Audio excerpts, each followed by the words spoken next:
Salve, salve, internautas! Está começando mais um programa do podcast Gestão Pública 4.0. Eu sou Elton Kramer e vou acompanhá-los nessa jornada de discussão de temas ligados à administração pública. Hoje o nosso bate-papo é sobre licitações públicas. Nosso convidado, professor Hamilton Bonato. Seja muito bem-vindo, professor Hamilton. Que alegria, professor Elton, uma alegria muito grande estar aqui, agradeço pelo convite. É uma alegria enorme poder conversar com o teu público, com esse público aí que se interessa pela gestão pública.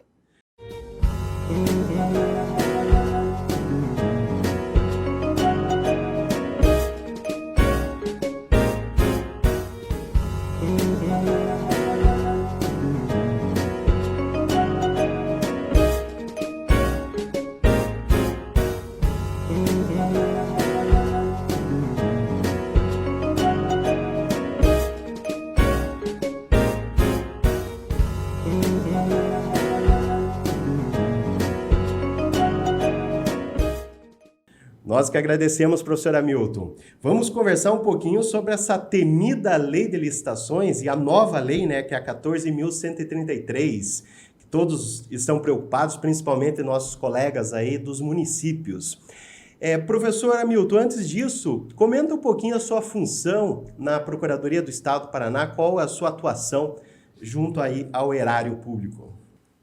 Até esses dias atrás aí, eu fui coordenador do consultivo, era coordenador de toda a questão do consultivo da Procuradoria-Geral do Estado, né? Mas como eu tenho uma paixão especial por obras de engenharia, eu pedi então à Procuradora-Geral do Estado, a então Procuradora-Geral do Estado, a doutora Letícia, para que eu voltasse para o meu ninho, né? Que meu ninho é a obra civil de engenharia, né? Então hoje estou atuando apenas, e não é pouco, né?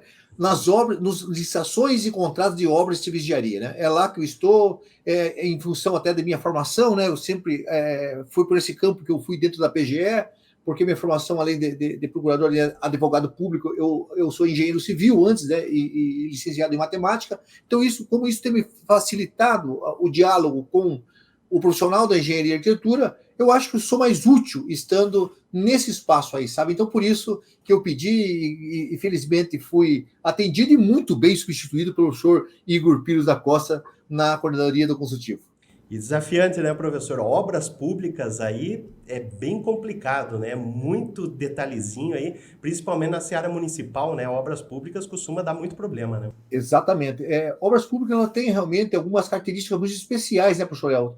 Porque quem entende de obras públicas, quem consegue lidar bem com licitações de obras públicas, eu vejo que está pronto para qualquer tipo de licitação. Porque ela tem tudo que as outras têm, mas alguns detalhes específicos dentro da função aí que você tem que conversar, não dialogar muito com o profissional da engenharia e da arquitetura, né? Então, ela tem essa especificação, mas a lei nova, nós vamos poder conversar isso por aqui, ela veio ajudar muito nesse aspecto. E a sua formação em engenharia civil também ajuda muito, né? Porque você pega os dois lados e vê se tem alguma coisa errada ali, você já consegue também Exatamente. Ajuda também, ajuda a detectar realmente algumas inconveniências, alguns defeitos que eventualmente surgem, né?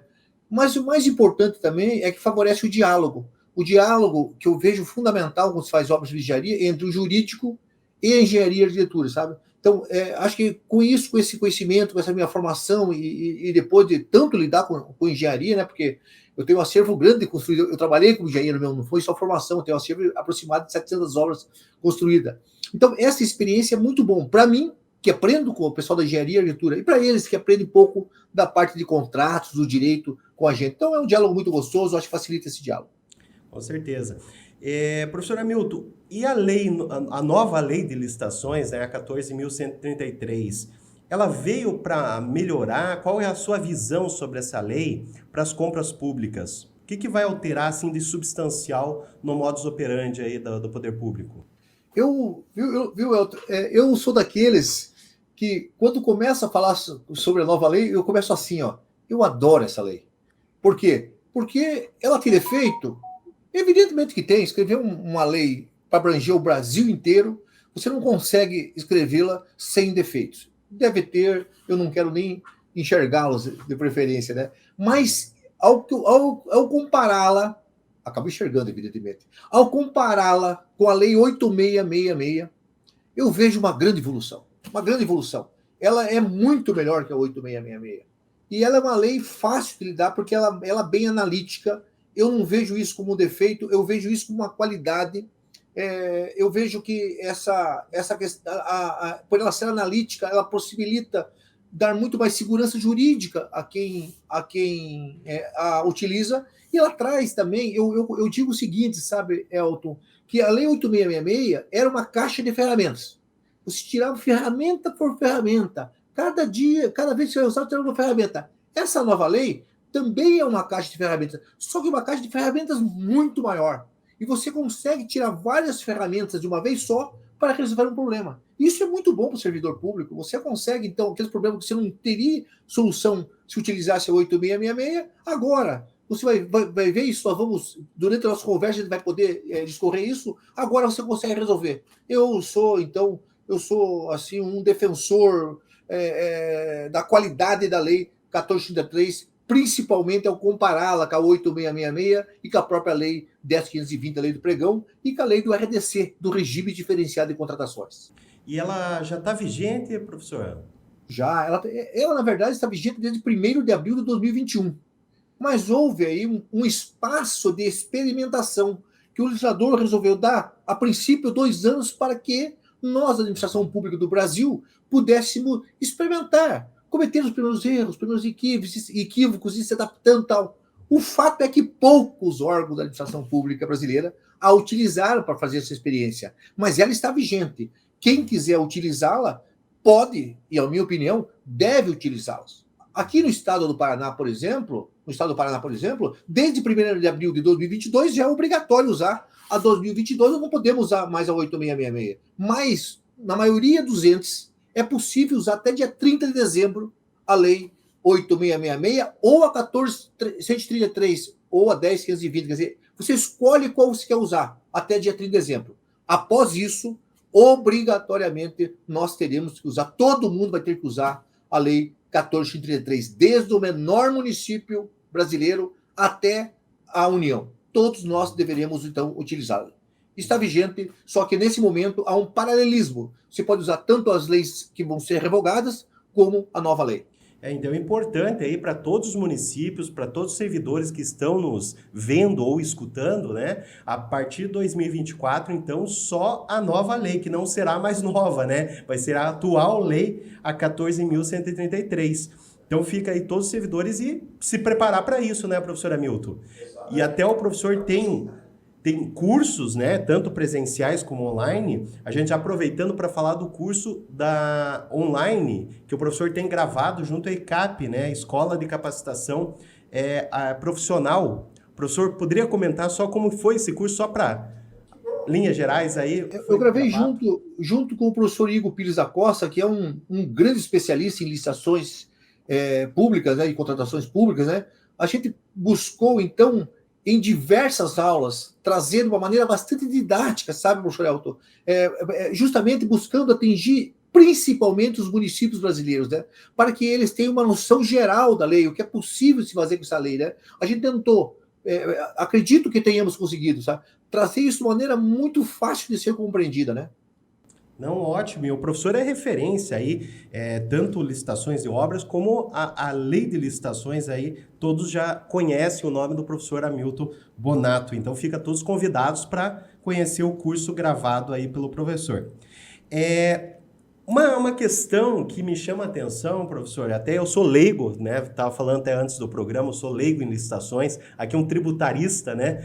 Fazendo perguntas. E eu leigo em tributário. Igual vice-versa aqui, né? É assim, cada um na seu. Mas assim a gente vai aprendendo, né? Trocando informações. Há uma importância nessa nova lei de colocar um planejamento maior por parte do poder público antes de fazer a obra, antes de lançar o edital. Porque, claro, o planejamento é imanente ao poder público desde qualquer prática de ato administrativo. Mas essa nova lei vem colocar um rigor maior em relação a isso, professor? Aí você tocou no assunto, viu, professor Elton, que é extremamente importante. Essa lei realmente se preocupou muito com o planejamento. Não só aquele planejamento que nós estamos acostumados lá nas leis previstas, constituições, nas leis orçamentárias lá, mas também desde um planejamento em que você possa, já desde do ano anterior, fazer um plano de contratações anual, para ver o que você vai licitar e contratar no ano posterior. Não só em função da necessidade da administração pública, saber o que vai licitar, não só em função do próprio planejamento, mas também do planejamento do mercado. O mercado tem que saber o que nós iremos licitar e contratar no outro ano, para que ele também se prepare para participar da licitação. Acho que isso é a primeira coisa. E depois, o planejamento que foi alçado a princípio dentro da lei, ele perpassa daí por várias etapas interessantes. Por exemplo, a necessidade quase sempre do ETP, do estudo técnico preliminar. O estudo técnico preliminar, para que ele serve? Primeiro, para você descrever a tua necessidade, qual o problema que você tem, qual a demanda que veio, vamos nos aprofundar nessa demanda, conhecer bem o que a gente precisa. Depois de conhecer, diante de diversas soluções possíveis que haja no mercado, você, ali no ETP, no estudo técnico preliminar, você escolher aquela solução que é mais importante, que melhor resolve o teu problema. E não, você escolhe a solução, você precisa do elemento técnico instrutor. Aí você vai escolher. Para resolver aquele meu problema, eu preciso ou de um termo de referência, ou de um anteprojeto, ou de um projeto básico. Imagine a tranquilidade que dá isso. E eu vejo sempre, sabe, professor Elton, que quando você faz planejamento, quando você faz um ETP, você dá dignidade para aquele servidor do município, do estado, porque é o momento que ele tem o direito de pensar e escolher a melhor solução, que não lhe dão goela abaixo, não empurram goela abaixo. Ao contrário, ele estuda o mercado, estuda dentro do seu próprio órgão, escolhe. Isso é fenomenal. A lei se preocupou muito com isso. E depois trouxe também um modo de planejamento muito interessante em relação a obras. Ela trouxe a possibilidade de planejar, de fazer projetos com tecnologias inovadoras, como o BIM, Building Information Modeling, né? Que você consegue adiantar cenários na construção. Quer dizer, esse planejamento é fundamental. Mas você falou algo sempre, assim, ó, bom, mas isso sempre soube. Pois é, mas agora ele veio de uma maneira tão explícita na lei que isso, eu vejo, vai fomentar a vontade e a necessidade de planejar as nossas licitações e contratações públicas. E isso vai ajudar muito para a gente atender aquela necessidade, né, do munícipe, né, professor? Porque você planejar o que vai atender, que tipo de construção. Será que você fazer um posto de saúde assim, o assado, vai ser melhor, né, para o atendimento? Exatamente. Será que comprar não é melhor que construir naquele momento? Será que a locação não resolve? Então, tudo isso a gente faz. Outra coisa, se eu for construir, qual o regime de empreitado que eu vou usar? Isso tudo você vai estar no ETP, no estudo técnico preliminar, sabe? No planejamento, sabe? Então, qual é o critério de julgamento, etc e tal. Tudo isso você consegue fazer durante esse estudo técnico preliminar. Planejar melhor, né, professor? E essa nova lei, ela precisa de uma regulamentação por parte dos entes federativos? Precisa, viu, Elton? Precisa. Eu me preocupo muito, viu? Principalmente os municípios que estão nos ouvindo aí, que eu tenho um carinho muito grande para o município. Eu sou municipalista, viu? Eu não sei se o professor Elton sabe, mas eu fui vereador do município, já aqui do estado do Paraná, no município que eu nasci, chamado Matinhos, tá? Eu já fui vereador, eu fui secretário já de educação, secretário de obras, né? De dois municípios diferentes, então eu tenho um carinho muito grande pelo município e me preocupo quando eu vejo que não regulamentaram ainda a lei. Por quê? Porque quando você não regulamenta, a lei permite que você use o regulamento federal, da União. Só que o regulamento da União, ele é feito, gente, a partir de outra escala, a partir de outra realidade. É muito importante que o município ele busque fazer esse seu planejamento, esse seu regulamento. Porque tem diversas coisas que só com o regulamento você vai conseguir fazer. Agora, tem que ver se você usar o da União, isso não vai te prejudicar, porque vai complicar muito a tua vida. Eu me preocupei tanto com isso, professor, que eu resolvi escrever um livro junto com dois colegas. Escrevi um livro assim, ó, a regulamentação da Lei 14.133 nos municípios. Escrevi especialmente para o município.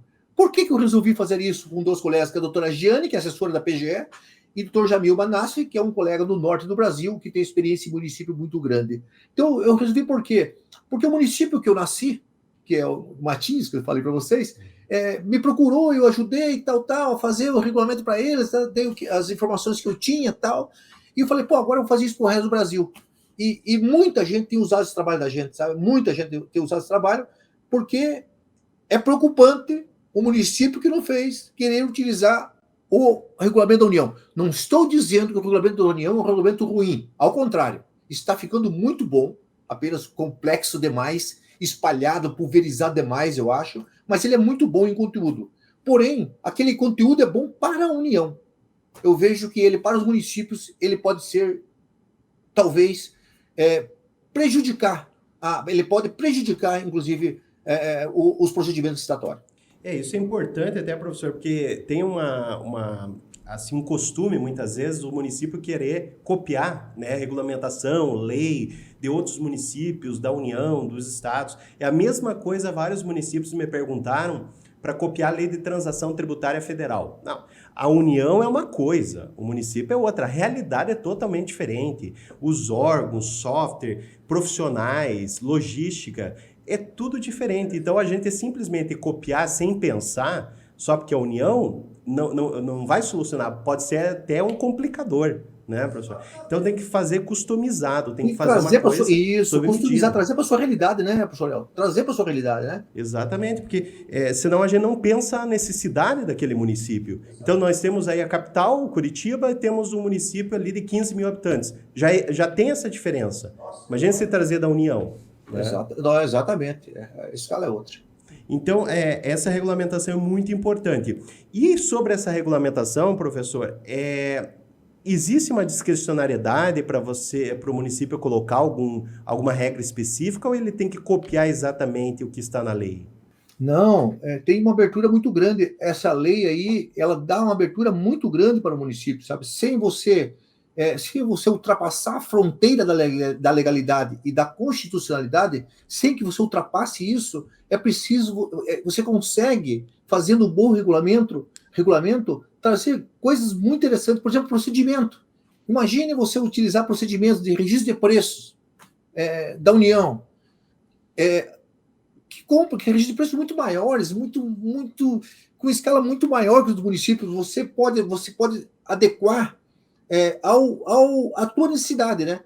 E a lei dá grandes possibilidades para isso, grandes possibilidades em obras de vigiaria, muitas possibilidades. Você consegue regulamentar várias coisas, então, trazendo para a sua realidade. Então, por isso que eu repiso que não devemos, como você também falou, professor, não devemos aí fazer cópias de documentos já prontos. Tem que pensar especificamente, né? Professor, uma dúvida, assim, que sempre existe entre os servidores públicos é a respeito da contratação direta, né? Sempre gerou alguns problemas para municípios, da forma que foi feita, às vezes tal empresa que foi contratada não atendeu a necessidade. Essa nova lei, ela trouxe alguma mudança na chamada dispensa e inexigibilidade que a gente estava acostumado a trabalhar? Em termos dos itens que são previstos, alguma coisa alterou. Mas, no geral, em termos de dispensação, eu vejo que está muito assemelhado em termos de procedimento com a Lei 8.666. Tá? Ele não traz grandes novidades em relação a procedimentos. Tá? A não ser, em termos de inexigibilidade, por exemplo, a questão da singularidade, que você não é mais necessária. Aliás, saiu esta semana, tá? Que nós estamos gravando aqui, acaba de sair um parecer muito interessante da AGU, dizendo a desnecessidade de singularidade para inexigibilidade. Me parece que isso é uma grande alteração. Tá? Uma grande alteração. Agora, em relação à dispensa de licitação, ela realmente tinha um número cláusula ali que você usava, que estava lá no artigo 24 da Lei 8.666, que agora está no artigo 75 com alguns itens a mais. Mas, em termos de procedimento, vejo eu que pouco varia. A não ser, e isso é o que o pessoal mais está atento a isso, a questão dos valores. Você fazia, por exemplo, uma dispensação com R$8.000, depois passou, desde 1994 até 2017, depois passou a 17.600, hoje está 57 mil uma dispensa para aquisição de serviços em geral. Obras que era 15 mil em 94 e ficou até 2017 em 15 mil, depois passou a 33 mil, hoje está 114 mil uma dispensa. Isso me parece também, esse valor é muito importante, e porque ele é muito maior que nós tínhamos antes. E também, todo dia 1º de janeiro, esse valor é atualizado. Tá? Então, ele começou com 100 mil obras, por exemplo, e 50 mil aquisições de serviço. Hoje, aquisições de serviço, em geral, está com 57 mil já, e obra está com 114 mil. Tá? Então, para mim, essas são as principais alterações. E essa atualização vai ser feita pelo governo federal ou vai ser automático? Governo federal. Governo federal por decreto. Sempre sai o decreto dia 31 de dezembro, pelo menos 2 vezes que até agora foi atualizado, saiu dia 31 de dezembro. Ah, ótimo. E, professor, as modalidades de licitação foram mantidas? Teve mudança? O que nós temos de novidade nessa nova lei? Muito, professor Elcio. Mudou. Por exemplo, não temos mais convite. Tá? Eu não sei o que vocês pensam, o pessoal que está assistindo aí pensa, mas eu dou glória para não ter mais convite, sabe? Não temos mais essa modalidade, né? Tomar de preço também não temos mais, né? A lei do RDC, do regime diferenciado de contratações, que pouca gente usou nos municípios, vamos falar a verdade, né? Mas ela também será revogada, porém a lei se inspirou muito na lei do RDC, a nova lei de licitações, né? Então o que nós temos hoje, né? Em termos de modalidade? Aquelas que nós já conhecíamos, né? Leilão, concurso, pregão, concorrência, tá? E agora tem uma nova modalidade, que é o diálogo competitivo. Modalidade nova, que não tínhamos no ordenamento jurídico brasileiro. Ele foi inspirado principalmente, em que pese nos Estados Unidos também ter, mas ele foi inspirado principalmente na União Europeia, né? E o que é o diálogo competitivo? Eu falei aqui há pouco que, quando você faz o ETP, você, na verdade, você estuda o problema e acha a solução. Acontece que, a hora que você estuda o teu problema, você não acha a solução. Você não tem solução. Você não consegue, você, administração, não consegue achar a melhor solução, ou tem tantas no mercado, você não sabe qual que é melhor para você, administração. O que se faz no caso desse? Se eu não sei a solução, solucionado está. Eu vou conversar com o mercado.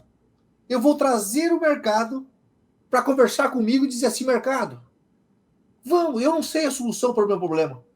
Vamos conversar, vamos dialogar para ver se você traz a solução. Aí você faz aí o edital, deixa 25 dias no prelo e diz assim para o mercado, mercado, meu problema é esse, quem quiser e tiver condições de discutir comigo, tiver qualificação para discutir comigo, para dialogar comigo, venha dialogar. E daí daí você dialoga com o mercado até achar uma solução. Uma vez, se você achou solução, é porque você tem um elemento técnico instrutor. Você tem um TR, ou um anteprojeto, ou um projeto básico. Tendo isso, você pode fazer daí, dentro dessa licitação, um novo edital, para fazer uma fase aí competitiva. Então, o que eu falei? Primeira fase, qualificação. Segunda, diálogo. Você dialoga com todo mundo que quer dialogar com você do mercado. Terceira fase, a fase competitiva. Entre aqueles que participaram do diálogo. Quem não participou não tem direito de ir na fase competitiva. Para que daí surja aí um vencedor e execute esse objeto que você não tinha solução. Porque agora, você tendo a solução, você pode licitar normalmente. Aí, lógico, você perguntou há pouco, é importante ter o regulamento? Eu vejo que o diálogo competitivo, para você utilizá-lo, você precisa de regulamento. Quando nós fomos regulamentar aqui no Paraná, eu lembro que eu fui buscar informações, fui buscar a experiência da União Europeia. Foi lá que eu fui trazer a experiência deles para ver o que eu podia colocar, nós podíamos colocar, dentro do nosso decreto do Estado do Paraná. Eu acredito que nós trouxemos coisas assim que vão ser muito importantes para o Brasil, porque dialoguei também com muita gente aqui no Brasil, especialistas sobre isso, para ver se nós fazíamos uma boa coisa. E eu acredito que vai ser uma experiência boa para outros estados, para outros municípios utilizarem a experiência que o Paraná trouxe lá da União Europeia, principalmente de Portugal e Inglaterra, que utilizam bastante o diálogo competitivo. Que interessante, professor, essa modalidade, diálogo competitivo. Então, não se fala em valor no diálogo, se fala em momento posterior. Exatamente. Por quê? Não se fala em valor. Você pode até dialogar e estabelecer assim, qualquer solução que você me traga, o máximo que eu posso pagar é isso. Não me traga a solução acima disso que eu não vou conseguir. Você pode estabelecer isso. Mas E você pode saber o seu teto, senão você não tem, será infinita a solução, né? Não é o seu caso. Mas, na hora que é trazido o elemento tech-estrutor, termo de referência, ou outro projeto, o que for, projeto básico, aí sim, aí você estabelece um preço para a disputa. Aí você estabelece o preço máximo. Que legal. E pode ser utilizado aí para municípios, por exemplo, se não tem tecnologia para nem saber como solucionar um aterro sanitário, um problema de lixo, um problema de, enfim, aí transporte coletivo, poluição, enchente. Tecnologia de informação e comunicação, né? TIC vai ser usado bastante, eu acredito. Exatamente. Perfeito. Então, Porque não é só para obra, né? Também serve para fornecimento e para serviço. para geral, né? Nossa, é uma coisa muito interessante, aí tem que ser divulgado. Eu acho que para municípios, não só municípios grandes, municípios pequenos têm problemas complexos, né? E eles podem estabelecer um teto e aí chamar as empresas para dialogar. Não colocar um edital pré-pronto lá, né? Às vezes a complexidade é a mesma no município pequeno para um grande. O que talvez o que muda é o tamanho, né? A escala. Mas a complexidade é a mesma. Quer dizer, é preciso, às vezes, buscar solução no mercado, né? Vamos ver, eu acredito que isso vai ser de bom uso, né? Eu penso, por exemplo, porque muitas vezes a burocracia atrapalha porque você lança um edital, às vezes a empresa sabe a solução, mas ela diz, eu vou ter que obedecer o edital, né? Eu tenho que obedecer o contrato. Aí com essa fase você discute o que vai estar no contrato, né? Então o que se fomenta daí? Se fomenta inovação, né? Que é um dos objetivos da licitação, é exatamente fomentar a inovação e desenvolvimento nacional sustentável. Coisas como essas realmente trazem essa possibilidade, né, professor Elton? Com certeza. Eu acho que aí é um ponto que os municípios têm que investir. E com certeza, como o professor falou, regulamento. Um bom regulamento aí vai garantir uma boa licitação, né? Professor, o que seria esse Portal Nacional de Contratações Públicas que foi trazido? Portal Nacional de Contratações Públicas é um monstro, mas um monstro bonito, viu? Monstro bonito. Só que esse monstro está sendo criado ainda, sabe? Está sendo criado, né? A ideia do Portal Nacional é nacionalizar as informações. Então, primeira coisa para isso ele já está funcionando. Toda vez que hoje você faz uma licitação ou um contrato, os elementos desde todos os elementos técnicos e também jurídicos, administrativos, tal, desse procedimento vão lá do Portal Nacional. Então, hoje você tem acesso, professor Elton, em qualquer edital de qualquer município do Brasil inteiro, nesse Portal Nacional de Contratações. E também os contratos estarão lá. Né? Ele tem lá um que o pessoal chama de depósito de contratos. Tá? Essa é a ideia. Mas ele vai muito além. Por exemplo, uma questão que nós temos uma dificuldade muito grande é o seguinte: uma empresa foi declarada inidônea lá no norte do Brasil, no nordeste do Brasil, ou lá no sul, no centro. Nós não sabemos, hoje nós não sabemos que ela foi declarada inidônea. Ela participa de licitação normal. Hoje, não, com o Portal Nacional, toda vez que uma empresa sofreu uma penalidade, vai estar lá. Tá? Então, você vai ter cadastro também de todas as empresas do Brasil. Você vai ter informação que você imaginar. A ideia é estar nesse portal. Mas eu devo dizer que ele está sendo construído. E, particularmente, eu compreendo que demore para construir, porque ele realmente vai ser muito grande. Mas devo dizer que, até o momento, ele não está fazendo falta. Por quê? Porque você, quando ainda não experimentou uma coisa, você não sente falta dele. Mas a partir do momento que ele começar a funcionar, quando ele começar a ter todas as informações, nós nunca mais vamos querer licitar sem ter acesso a um portal desse porte. É uma ideia brilhante, sensacional, mas temos que ter paciência que está sendo construído aos poucos está sendo construído. Muitos reclamam a demora. Eu, particularmente, que a gente já trabalhou com a administração pública, né, como secretário tal, de município e tal, a gente sabe que nem sempre é fácil. Imagine construir um portal que vai abranger 6.000 e tantos municípios do Brasil, 5.000 e tantos municípios do Brasil, mais a União, mais o Distrito Federal, quer dizer, e todos os estados. É enormidade. Então temos que ter paciência. Não, com certeza, e é um banco de dados importante também, né, para os municípios e estados aí consultarem. Vai ser o princípio da publicidade aí levado ao seu extremo. Exatamente. Professor, uma dúvida que muitos municípios podem ter é esses contratos assinados com base na vigência da Lei 8666. Como que vai ficar essa continuidade do contrato? Ele vai ser respeitado a lei anterior? Como que vai ficar essa vigência? Todo o contrato que foi assinado pela Lei 8666, ele ele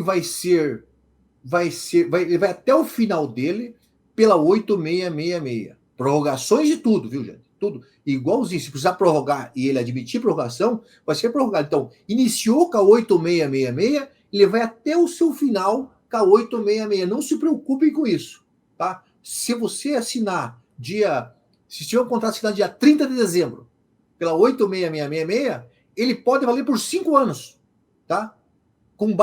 O contrato com base na 866. Os efeitos oriundos da 8666 prevalecerão até o seu termo final. Ele vai respeitar, então, essa vigência do tempo da assinatura, né? Isso, o tempo da assinatura, perfeito. O tempo da assinatura, ótimo, ótimo. Professor, a conversa está muito boa, mas estamos chegando ao final, infelizmente, do nosso programa. Tivemos uma aula com o professor Hamilton, né? Mas queremos ainda um conselho para os municípios, para os servidores públicos, que o professor possa dar de encaminhamento, tanto de cursos, como de novas etapas até a entrada em vigência obrigatória, né, da nova lei de licitações. O que o professor poderia passar? Professor Elton, acho que a maior sugestão que eu poderia dar para os meus colegas dos municípios é o seguinte: capacitação, gente.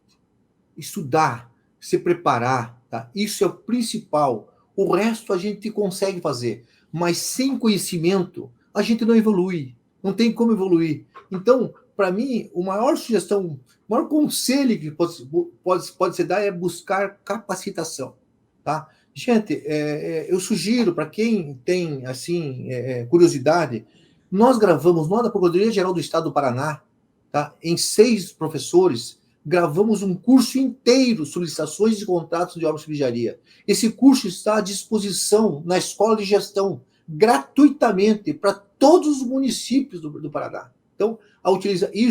E também nós temos feito muitas gravações com os servidores públicos também, está lá na Escola de Gestão. E outra coisa, capacitar também nesses cursos que várias empresas dão aí, vale a pena. Capacitar é investimento, gente, não é gasto. Tá? Quem capacita, que quando pensa que gastou em capacitação, na verdade, investiu para não gastar depois mal na licitação e na contratação. Então, é a orientação que eu dou. E outra coisa, a gente se coloca à disposição também, viu, professor Elton?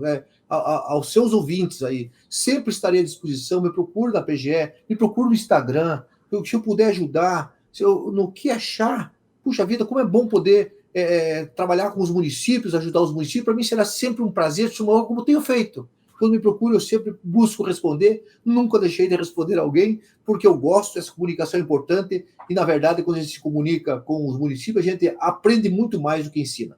Então, eu também me coloco à disposição aí, já colaborando já com esse próprio programa importante, que eu até aproveito, professor, parabenizá-lo por essa iniciativa, viu? É fenomenal. O bem que o senhor está fazendo, professor, para o servidor público, principalmente, e também para aqueles que contratam com a administração pública, é muito importante. Talvez a gente não consiga avaliar isso daqui, mas quem sente na pele é você ouvindo pessoas que tratam com o assunto através desse canal seu, é realmente uma iniciativa maravilhosa. Dou parabéns e coloco-me sempre à disposição. Você sabe o carinho que tenho por você, professor, sabe muito bem o carinho que eu tenho, o respeito e admiração pelo seu conhecimento, que é uma das maiores autoridades do Brasil em tributário, e reconhecido isso não por mim, mas pelo Brasil todos. Parabéns e muito obrigado pelo prestígio de me convidar e vir aqui conversar com a autoridade igual o senhor é. A admiração é recíproca, professor.